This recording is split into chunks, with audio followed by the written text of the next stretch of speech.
नमस्कार दोस्तों, गूंज लाइव न्यूज़ में मैं शिव कुमार सिंह आपका स्वागत करता हूं। दोस्तों, आज आप लोग के सामने एक मोटिवेशन स्टोरी लेकर के आया हूं। आज की स्टोरी है राम और रावण के ऊपर। दरअसल दोस्तों, ये कहानी उन लोगों के लिए है जो एक पद पा कर के या प्रतिष्ठा पा के या ऐसा कुछ अचानक उन्हें पैसा मिल जाए या बहुत बड़े आदमी हो जाएं, तो उनके अंदर एक अलग तरीके का घमंड आ जाता है, उनका व्यवहार बदल जाता है, दूसरों को वो छोटा समझने लगते हैं। ऐसे लोगों के लिए है ये कहानी राम और रावण की, और ये बिल्कुल सही कहानी है। ये कहानी उस वक्त की है जब राम जी ने रावण का वध कर दिया था, और रावण मरा नहीं था, रावण जिंदा था, लेकिन उसको तीर लग गया था और वो नीचे पड़ा हुआ था अधमरा, जिंदा था वो, कुछ सांसें उसकी चल रही थी।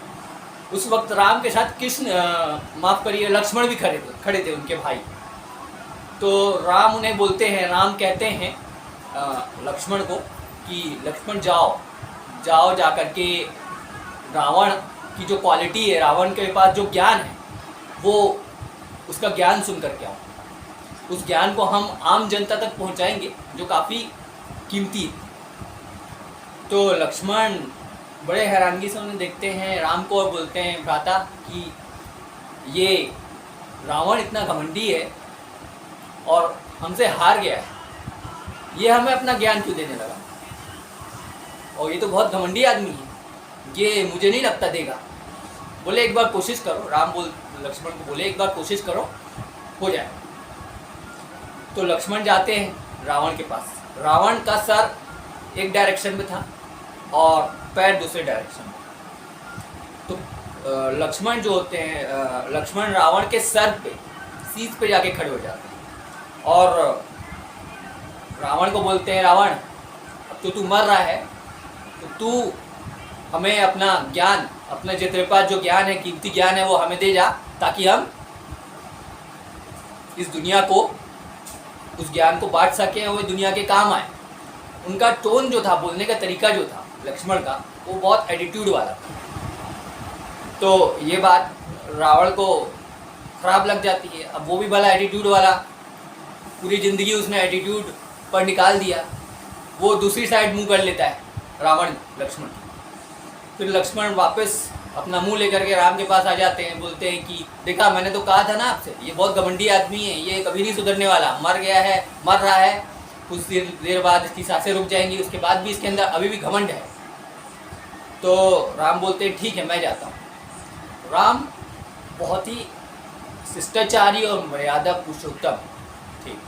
उनका जो व्यवहार था वो हर किसी के लिए सामान्य था, और उनमें घमंड नाम की कोई चीज़ नहीं थी।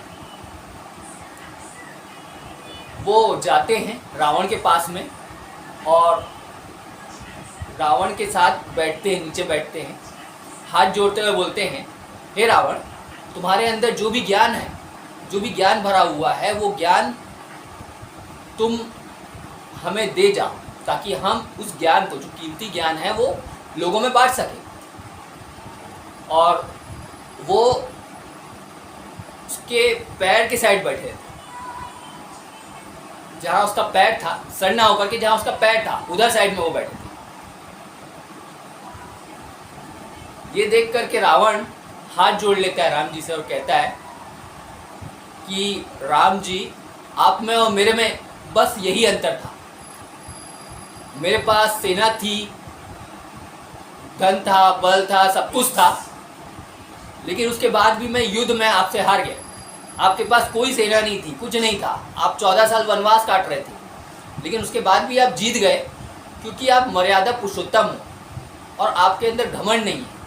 मेरे अंदर घमंड है, जिसकी वजह से मैं अपने भाई को भी खो दिया। आपके साथ, आपका पूरा परिवार के साथ मेरा भाई भी शामिल हो गया, विभीषण, वो भी शामिल हो गया। उसने ही रहस्य बताया था कि रावण के पेट के पिंडली में मारो तो वो मरेगा, पहले वो मर नहीं रहा था। तो मेरा जो भाई था विभीषण, वो भी आपके साथ शामिल हो गया युद्ध में, और मेरे पास सब कुछ होते हुए भी मैं हार गया। तो दोस्तों, ये जो कहानी है राम और रावण की, हमें यही बताती है कि आपके पास सब कुछ हो, लेकिन अगर आपका व्यवहार ठीक नहीं है, आप घमंडी है, तो आप सब कुछ पाके भी एक समय ऐसा आएगा आप खो दोगे। और आप में प्रेम भरा हुआ है, आपका व्यवहार बहुत शिष्टाचारी है, आप हर किसी के से इज्जत से बात करते हैं, हर किसी को सामान्य समझते हैं, तो आप रात दुगनी चार चौगनी तरक्की करोगे। ये एकदम सच्चाई है। तो दोस्तों, ये जो कहानी हमें यही सिखाती है, चाहे आप किसी भी पद पर पहुंच जाओ, अपनी ज़मीनी स्तर, जो अपनी ज़मीन है, अपना जो संस्कार है, वो कभी मत भूलिएगा। तो ये एक छोटी सी कहानी थी, इसको हमेशा याद रखिएगा और अपने लाइफ में इसको आजमाइए। अगर आप वास्तव में राम भक्त हैं, राम जी को मानते हैं, भगवान का भक्त होना बड़ी बात नहीं है, लेकिन भगवान की भक्ति उसी में होती है कि आप उनके जैसे बनो। सिर्फ जय श्री राम बोल देने से या कृष्ण जी का नाम ले लेने से केवल, या जय हनुमान बोल देने से आप भक्त नहीं कहलाते। भक्त असली वही होता है जो उनके अनुसरण पर चलता है। तो इस कहानी में राम का जो पूरा मर्यादा पुरुषोत्तम वाला जो पूरा व्यवहार था, उसका अगर आप 10% भी हिस्सा भी आप अपने अंदर लेके आते हो, तो आप यकीन मानिए कहाँ से कहाँ पहुँचोगे आपको भी नहीं पता। और आज की इस मोटिवेशनल कहानी के साथ में मैं विदा लूँगा, और आज फिर एक न्यूज़ लेकर के हम लोग आएंगे। बहुत ज़ोरदार न्यूज़ है। उत्तर प्रदेश पर घमासान चल रहा है, उत्तर प्रदेश में अभी चुनाव भी है, तो इसके अगले एक और वीडियो बनाने जा रहा हूँ जो यूपी न्यूज़ पर है, यूपी में है। योगी सरकार बनी भोगी सरकार, तो उसको भी देखिएगा और इस कहानी से भी कुछ सीख लीजिएगा। मैं इसी के साथ मुझे विदा दीजिए। नमस्कार दोस्तों।